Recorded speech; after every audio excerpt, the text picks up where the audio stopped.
नमस्कार. मी दीपक सोनवणे. अ, eco friendly नर्सरीच्या YouTube चॅनलवर आपल्या सर्वांचे सहर्ष स्वागत. आज आपण जो विषय घेतो आहे, जे नवीन नर्सरी करण्यासाठी इच्छुक असलेली जी मंडळी आहे, की ज्यांना नर्सरी सुरू करायची आहे. अ, त्या संदर्भात आपण इथे चर्चा करणार आहोत. की नर्सरी सुरू करायची आहे, तर बाबा रे साधारण एक तुझं बेसिक क्वालिफिकेशन आणि याच्यातला इंटरेस्ट काय? माझं नाव वैभव चव्हाण. मी बॅचलर इन व्होकेशनलमधून डिग्री घेतली आहे आणि मी लँडस्केपिंग आणि गार्डनिंग करतो आता आणि मला माझा व्यवसाय वाढवायचा आहे. तर नर्सरी क्षेत्रामध्ये कसं काम करू शकतो बा अजून एक्सपांड कसं करू शकतो? वा नर्सरी साधारण एक 2 ते 3 प्रकारच्या असतात. एक फक्त फळबागायत वगैरे एक आहे. एक लँडस्केपिंगसाठी म्हणजे ऑर्नामेंटल वगैरे जे आहे शोभेची झाडं वगैरे. आणि ही आमची एक थोडी वेगळी नर्सरी केलेली आपण. ही सगळी दुर्मिळ झाडं किंवा अशी रेअर स्पीसीज ज्या आहेत किंवा देशी झाडं ह्याच्यावर आपण जास्त भर देतोय. तर यासाठी सगळ्यात महत्त्वाचं म्हणजे काय माहिती आहे का, तुम्हाला यामध्ये इंटरेस्ट किती आहे? एक. दुसरी गोष्ट तुम्ही नर्सरी करू इच्छिता, ती कुठल्या भागात? हे कशासाठी? की त्या भागात काय चालतं? नुसती आवड असणं आणि नर्सरी सुरू करणं हे वेगळं आहे.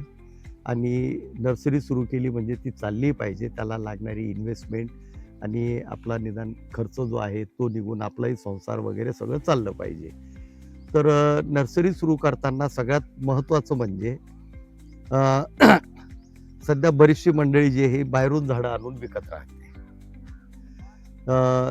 तर आपण स्वतः याच्यामध्ये काय काय प्रोडक्शन करू शकतो? तुमचं स्वतःचं जर कधी प्रोडक्शन असलं, तर म्हणजे ती कॉस्ट नर्सरीमध्ये आपण कसे कटिंग वगैरेने बनवतो, आता मग तर तसं कटिंगनीच ना असे काय? 50 ते 60 प्रकार जे आहेत, त्याच्यामध्ये सुरुवातीला कुठले घ्यायचे?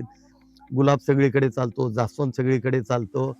त्याच्यानंतर मग तुमचा लॅन्टिना, दुरांटा वगैरे अशी जी ऑर्नामेंटल जी आहे तुम्हाला लँडस्केपमध्ये लागणारी जी झाडं आहेत. तर ती आपण स्वतः त्याचं ते प्रोडक्शन घ्यायला पाहिजे. त्याचं आपण स्वतःचं प्रोडक्शन असलं म्हणजे आपल्याला ते इकॉनॉमिकली जरा त्यात 2 पैसे मिळतात. आणि त्यानंतर राहिलंय मग तुम्हाला हळू जर कधी एक्सपांड करायचंच असलं, तर मग औषधी वनस्पती. औषधी वनस्पतीमध्ये काय अडुळसा आहे, पानपिंपळी आहे, लेंडी पिंपळी आहे.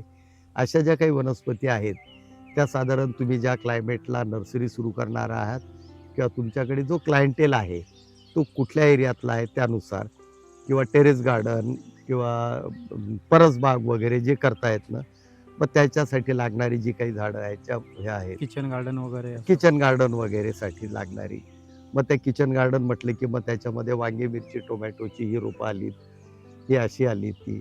मग अशा पद्धतीची वेगवेगळी तुम्हाला मग ते हळू टप्प्याटप्प्याने तुमच्या एरियात काय चालतं, त्यानुसार ती तयार करावी लागणार आहे.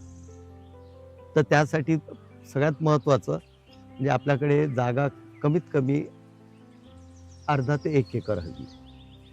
हां. आणि स्वतःची जागा असणं सगळ्यात महत्त्वाचं ते यासाठी, की उदाहरणार्थ आता मला अडुळसा करायचा आहे. अडुळसाची 5 झाडं माझ्याकडे जमिनीत लावून ठेवली. तर भविष्यात माझ्याकडचा अडुळसा संपला, की मी ती कटिंग करून स्वतः तयार करत राहील. दरवेळेस विकत आणण्यापेक्षा आणि माझ्याकडे मदर आहेच.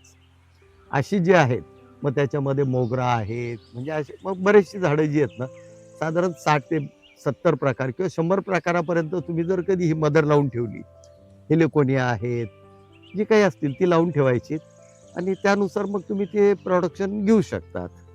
पण आणि त्यातही असं की समजा जर कधी तुम्ही एक 2-4 जणांचा ग्रुप केला किंवा 5-7 जणांचा ग्रुप केला आणि सगळ्यांनी वेगवेगळ्या ठिकाणी नर्सऱ्या सुरू केल्यात.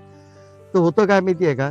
तुमच्याकडे अचानक एखादा आयटम संपला किंवा एखाद्याची गरज भासली किंवा कोणाकडे काही असलं, मागणी आली, तर तुम्ही आपसामध्ये एक्सचेंज करू शकता. म्हणजे माझ्याकडे एखादा आयटम नसेल तर मी माझ्या नाही, ते नर्सरीवाला कशासाठी मित्राकडे. माहिती आहे का? आता आपण सध्या एक साधारण 100 आयटम निवडले आणि तुम्ही 10 जण मिळून ग्रुप मिळून नर्सऱ्या ठिकठिकाणी करतात.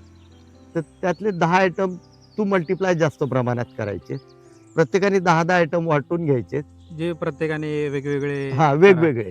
म्हणजे आता समजा तू अडुळसा घेतला, तर तो त्याच्याकडे बाकीचे जे त्यांच्या गरजेपुरता अडुळसा तयार करतील. पण बरोबर. एखाद्याला क्वांटिटीत 100-200 लागला, तर तर मग तो माझ्याकडून कोणाकडे मी द्यायचं. हा ओके. म्हणजे मग एकमेकांना सपोर्ट करून एकमेकांना ते, कारण शेवटी काय माहितीये का, आज आज आपल्याकडे जवळपास ऑर्नामेंटल सोडलं तर 450 प्रकार आहेत. ओके. हा, त्यातले बरेचसे दुर्मिळ आहेत, बरेचसे अजून अवेअरनेस नसल्यामुळे लोकांनाही माहिती नाही आहेत. त्यामुळे ते आम्ही ते ती ही माझी आवड असल्यामुळे मी ते सगळं सुरुवात केली होती.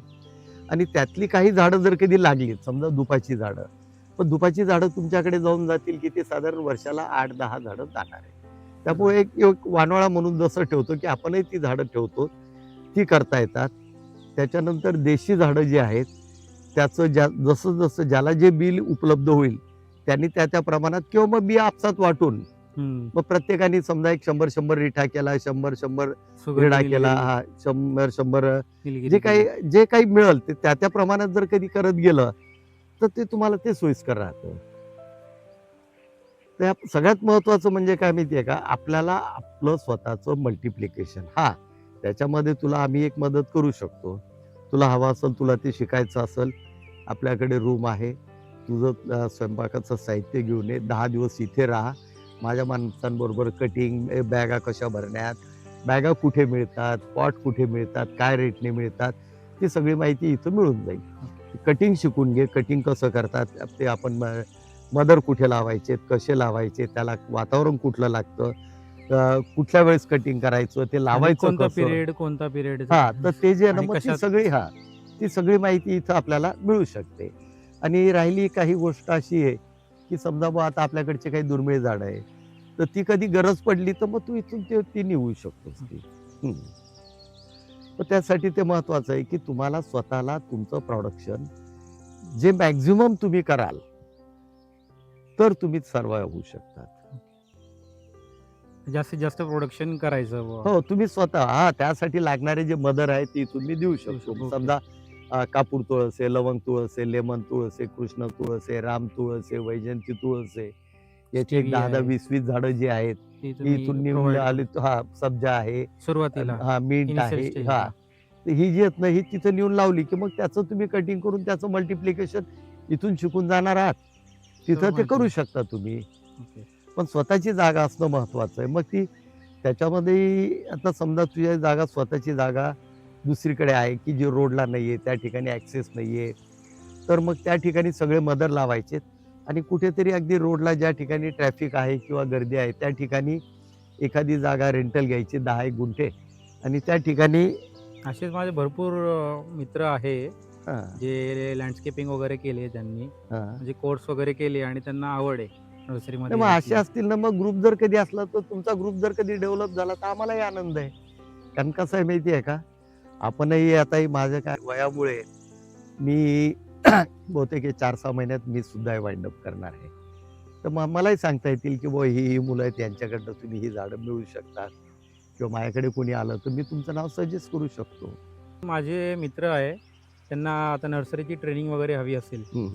तर कशी काय? नाही, आपण इथं ट्रेनिंग द्यायला तयार आहोत. तुमचा जर कधी 5-6 लोकांचा ग्रुप जर कधी असला, पण मात्र त्यांना ते इथं यावं लागणार आहे. कारण कुठल्या झाडा कटिंगनी तयार होतात, कुठली झाडं कशी तयार होतात, हे प्रात्यक्षिक जर कधी शिकायचं असेल तर इथं यावं लागेल. आणि ते आपण इथं इथं ते शिकवू. कुठल्या कटिंगने होतात किंवा त्याच्यासाठी काय काय टेक्निक्स आहेत किंवा काय काय मटेरियल लागतं त्याला, किंवा कलम वगैरे कसं करायचं, कलम काय वगैरे, ते सगळं जे आहे ना, मग ते त्यासाठी मात्र इथे यावं लागणार आहे. ते काय ओके. असं हँड्स ऑन ट्रेनिंग म्हणजे हो एकदम हो हो, समक्षच त्या ठिकाणी ती सगळी माहिती आपण देऊ त्यांना. हा, तर याच्यामध्ये ज्याला कुणाला नर्सरी करायची असेल, आपला मोबाईल नंबर दिलेला आहे, कॉमेंटमध्ये त्यांनी ते टाकावं की नर्सरी कुठे सुरू करायची आहे. हा, तसं त्याप्रमाणे आपल्याला त्यांच्याशी संपर्क करता येईल. सर आता हा बिझनेस आहे, हा ॲग्रिकल्चर, नॉन ॲग्रिकल्चरवाले पण करू शकतात का? म्हणजे जे असे माझे मित्र आहे की त्यांचं ॲग्रिकल्चर बॅकग्राऊंड नाही आहे. चालू शकतं ना. मी स्वतः ॲग्रिकल्चर बॅकग्राऊंड नसलेला आहे. आज गेले 25 वर्ष झालेत, म्हणजे तसं म्हटलं तर 50 वर्ष झाली या फील्डमध्ये आहे. आणि याच फील्डमध्ये माझा ॲग्रिकल्चरचं म्हणजे माझं क्वालिफिकेशन वेगळं आहे आणि मी याच व्यवसायात आहे. 22-23 वर्ष तर मला नर्सरीत झाली आहेत. त्यामुळे ती अडचण नाहीये. नॉन ॲग्रिकल्चर असला तरी चालतं.